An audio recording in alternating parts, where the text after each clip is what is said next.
Dans le village de tout bout de chou vivait une petite fille du nom de Mélisse. Dans le village de Tchouktchougout crachait un petit garçon du nom étrange de Fleur d'Abysse. Il faut dire que ce petit garçon était le fils d'une princesse et du prince Léonardus. De son hameau perché sur une montagne, la fille contemplait jour à jour la petite tour dorée qui fleurissait au loin vers Tchouktchougout. Un jour, un renard passa à tout bout de chou. Mélisse le rencontra joyeuse. « Oh, mais que fais-tu ici, renard? Je te trouve si beau. Je vais te nommer Gras, Gras, Gras. Ainsi ton nom inspirera l'aigle royal qui survole parfois les campagnes lointaines. » Le renard acquiesça en lui confirmant que ce prénom était adapté à ce qu'il apprécie. Manger. Oh, je te remercie, Fifi. Grâce à toi, je vais pouvoir manger tous les oiseaux du monde et devenir ainsi le renard le plus gras de la planète. Mais la petite fille lui répondit: Tu sais, renard, dans la vie, il faut juste manger ce dont tu as besoin. Rien de plus, rien de moins. Sourit le renard. Rien ne m'arrêtera. Et il partit galopant, galopette, faire le tour du lac Flaque d'eau. Il y surprit Mémé, la libellule. Et salut Mémé, comment tu vas toi?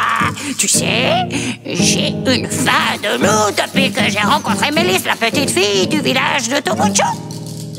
On pourrait faire un 100 mètres.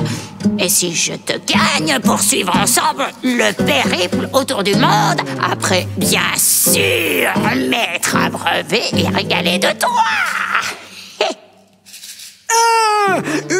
Réagirent les grenouilles de l'étang. Mais si Mémé accepte, elle sera en difficulté.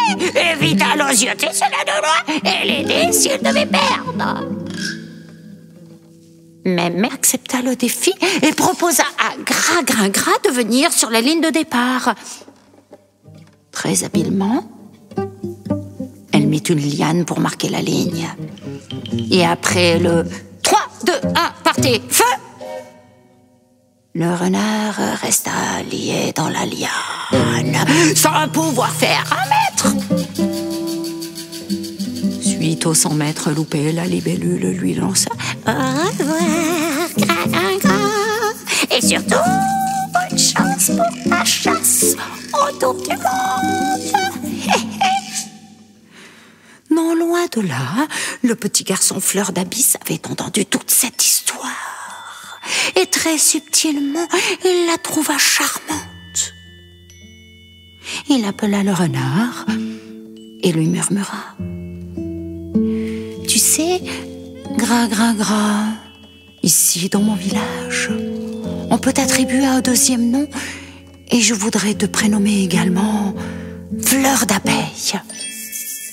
Gras, Gras, Gras, Fleur d'abeille. Le renard le regarda et fut surpris. Il lui confia que ça faisait maintenant 4 heures qu'il avait croisé une petite fille du nom de Mélisse, que c'était par elle que lui avait été décerné son premier prénom.